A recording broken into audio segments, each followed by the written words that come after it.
National logistic policy, और मुझे पक्का विश्वास है कि हमारी इन सारी व्यवस्थाओं में सुधार के लिए और इस क्षेत्र में काम करने वाली सरकार की अलग अलग इकाइयों में के बीच में भी एक समन्वय स्थापित होगा, होलिस्टिक अप्रोच रहेगा और उसका परिणाम हम जो गति चाहते हैं उस गति को मिलेगा। और मेरा आप सबसे आग्रह है, मुझे यहां आने में जो 5-7 मिनट देर हुई उसका कारण था यहां एक छोटी सी प्रदर्शनी लगी है। समय अभाव से मैं बहुत बारीकी से तो देख नहीं पाया, लेकिन सरसरी नजर से मैं देख रहा था। मेरा आप सबसे आग्रह है कि समय निकाल करके 15-20 मिनट इसी कैंपस में है, जरूर देख करके जाइए किस प्रकार से टेक्नोलॉजी इस क्षेत्र में रोल कर रही है, स्पेस टेक्नोलॉजी का हम लोग कैसे उपयोग कर रहे हैं, और एक साथ सारी चीजों को देखेंगे तो आप इस क्षेत्र में होंगे तो भी शायद आपको बहुत सी नई चीजें प्राप्त होगी। आज हम दुनिया की 5वीं बड़ी अर्थव्यवस्था है। क्यों, आपको खुशी नहीं है?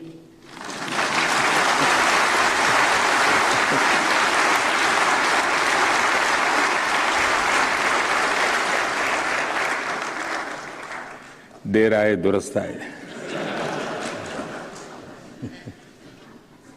होता है कभी कभी।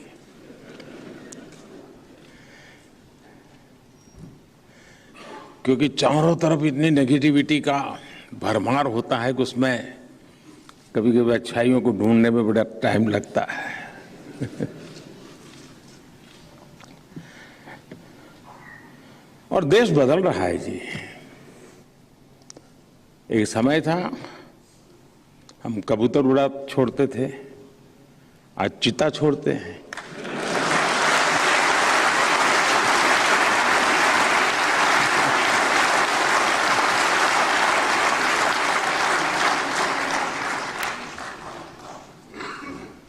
ऐसे ही थोड़ा होता है।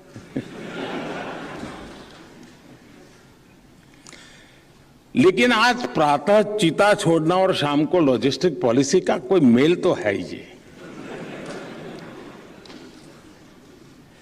क्योंकि हम भी चाहते हैं कि लगेज एक जगह से दूसरी जगह पर चीते की स्पीड से जाए।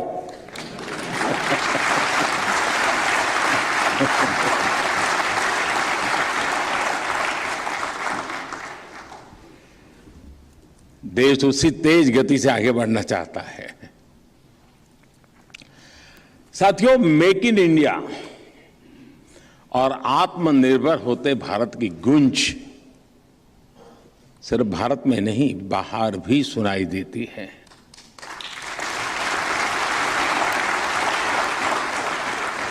आज भारत एक्सपोर्ट के बड़े लक्ष्य तय कर रहा है। पहले तो ये तय करना ही बड़ा कठिन रहता है, इतना बड़ा, पहले तो इतना था, अब एकदम ऐसा।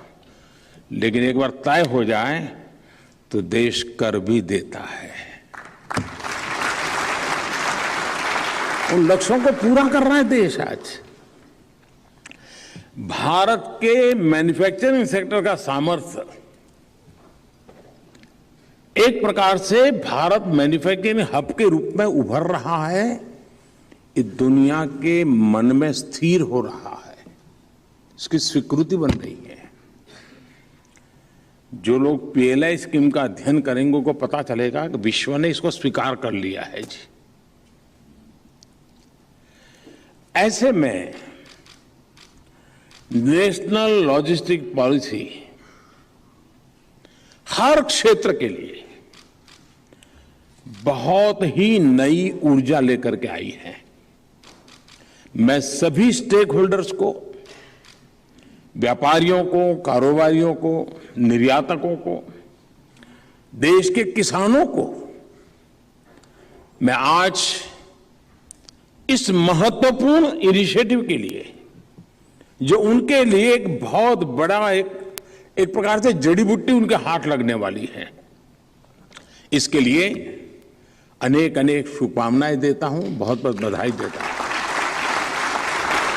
साथियों, यहां इस कार्यक्रम में अनेक पॉलिसी मेकर्स, उद्योग जगत के सारे बड़े बड़े दिग्गज हैं जो इस क्षेत्र में रोजमर्रा की उनकी जिंदगी है, कठिनाइयों को उन्होंने झेला हुआ है, रास्ते खोजे हुए हैं, कभी शॉर्टकट भी खोजे होंगे, लेकिन किए हैं। आप सभी जानते हैं,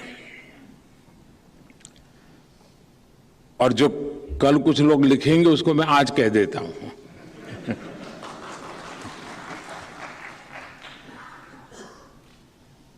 पॉलिसी अपने आप में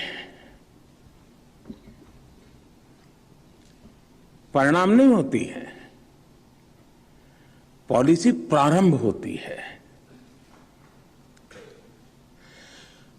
और policy plus performance is equal to progress.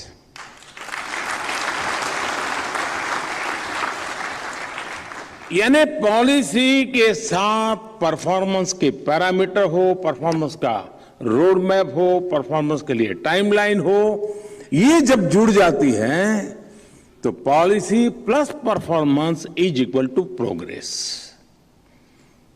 और इसलिए अब पॉलिसी के बाद सरकार की और इस क्षेत्र से जुड़े हुए सभी दिग्गजों की परफॉर्मेंस की जिम्मेवारी अनेक गुना बढ़ जाती है। अगर पॉलिसी नहीं है तो कहता है नहीं पहले से तो बहुत अच्छा है, पॉलिसी है तो पता चलता है कि नहीं वहां जाना था भाई तुम तो यहां रुके हो, ऐसे जाना था तुम तो ऐसे ही चले गए।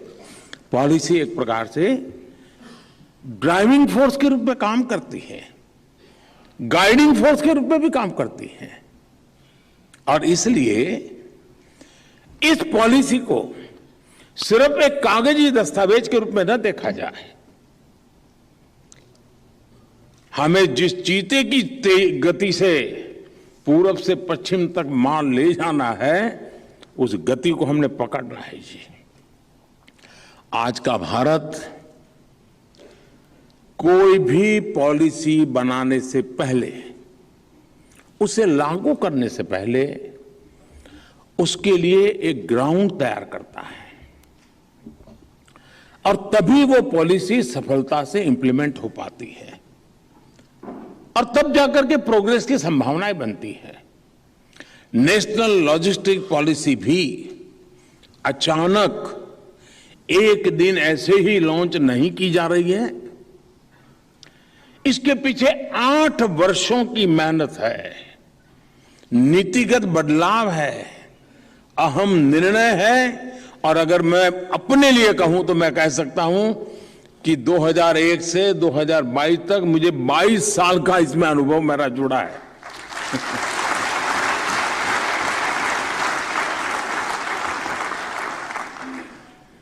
लॉजिस्टिक कनेक्टिविटी को सुधारने के लिए, सिस्टमैटिक इंफ्रास्ट्रक्चर डेवलपमेंट के लिए हमने सागरमाला, भारतमाला जैसी योजनाएं शुरू की, लागू की। डेडिकेटेड फ्रेट कॉरिडोर, उस काम में अभूतपूर्व तेजी लाने का हमने प्रयास किया है। आज भारतीय पोर्ट्स की टोटल कैपेसिटी में काफी वृद्धि हुई है।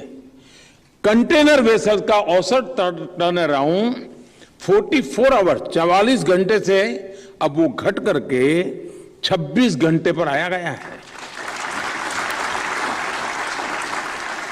वाटरवेज के जरिए हम इको फ्रेंडली और कॉस्ट इफेक्टिव ट्रांसपोर्टेशन कर पाए, इसके लिए देश में अनेकों नए वाटरवेज भी बनाए जा रहे हैं।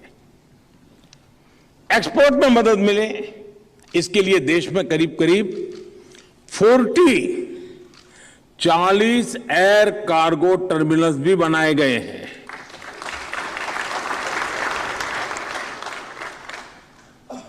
एयरपोर्ट्स पर कोल्ड स्टोरेज फैसिलिटी मुहैया कराई गई है। देश भर में 35 मल्टी मॉडल लॉजिस्टिक हब भी बनाए जा रहे हैं।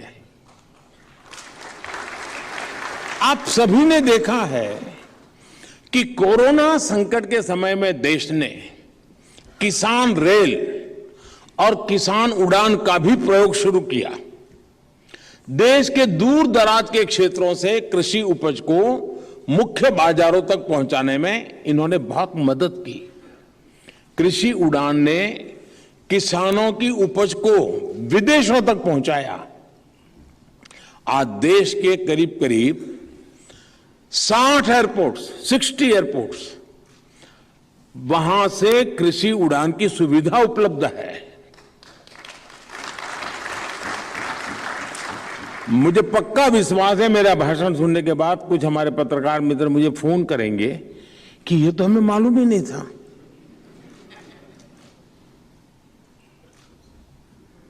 आप में से भी बहुत लोग होंगे जिनको लगता होगा अच्छा ये इतना सारा हुआ है, क्योंकि हमें ध्यान नहीं होता है और हम टुकड़ों में न सोच। इंफ्रास्ट्रक्चर के इन प्रोजेक्ट्स पर लाखों करोड़ रुपए के इन्वेस्टमेंट के साथ ही सरकार ने टेक्नोलॉजी की मदद से भी लॉजिस्टिक्स सेक्टर्स को मजबूत करने का प्रयास किया है। ई संचित के माध्यम से पेपरलेस एक्जिम ट्रेड प्रोसेस हो, कस्टम्स में फेसलेस असेसमेंट हो या फिर ई वे बिल्स और फास्टैग का प्रावधान हो, इन सभी ने लॉजिस्टिक्स सेक्टर की एफिशिएंसी बहुत ज्यादा बढ़ा दी है। साथियों, लॉजिस्टिक्स सेक्टर की एक और बड़ी चुनौती को भी हमारी सरकार ने बीते वर्षों में समाप्त कर दिया है। पहले अलग अलग राज्यों में अनेक टैक्स होने के कारण लॉजिस्टिक्स की रफ्तार पर जगह जगह ब्रेक लग जाता था, लेकिन जीएसटी ने इस मुश्किल को आसान कर दिया है। इसके कारण अनेक प्रकार के पेपर वर्क कम हो गए, जिससे लॉजिस्टिक की प्रक्रिया आसान हुई है। बीते कुछ महीनों में सरकार ने जिस तरह ड्रोन पॉलिसी में बदलाव किया है, इसे पीएलआई स्कीम से जोड़ा है, उससे ड्रोन का इस्तेमाल विभिन्न चीजों को पहुंचाने में भी होने लगा है। और आप मान के चलिए, युवा पीढ़ी जरूर मैदान में आएगी। ड्रोन ट्रांसपोर्टेशन एक बहुत बड़ा क्षेत्र विकसित होने वाला है।